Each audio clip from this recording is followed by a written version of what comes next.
আগে এই কিচেনের অবস্থা ছিল এরকম। ইউজারের উচ্চতা বিবেচনা করে কিচেন কাউন্টারটাকে আরও বেশি আর্গোনমিক্যাল করা আর ক্যাবিনেটের ফাংশনালিটি বাড়ানোর জন্য শুধুমাত্র আরসিসি স্ল্যাব দুটোকে ভাঙা হয় ক্লায়েন্টের সাথে আলোচনা করে। এক্সিস্টিং কিচেনের ফাংশনালিটি বাড়ানোর জন্য স্পেসের রিঅ্যারেঞ্জমেন্ট করা হয় এখানে। লং লাস্টিং গ্রানাইট কাউন্টারটপ ব্যবহারে একটা কন্টিনিউয়াস ক্লিন ওয়ার্কিং স্পেস হয়। আর 3 লেভেলে 3 ধরনের ক্যাবিনেট অ্যারেঞ্জ করা হয় এখানে। টাইলস যা ছিল তার কালার টোন আর প্যাটার্ন সাথে ক্লায়েন্টের পছন্দ আর বাজেট অনুযায়ী টেক্সচার নির্ধারণ করা হয়। আর লাইটের প্রপার ফাংশনাল ইউজ করাতে এমনিতেই কিচেনটা দেখুন কেমন ফুটে উঠেছে।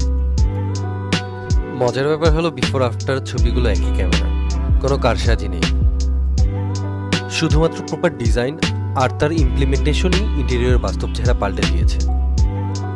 একদম অল্প কাজের মধ্যে ভালো একটা কিচেন হয়েছে না?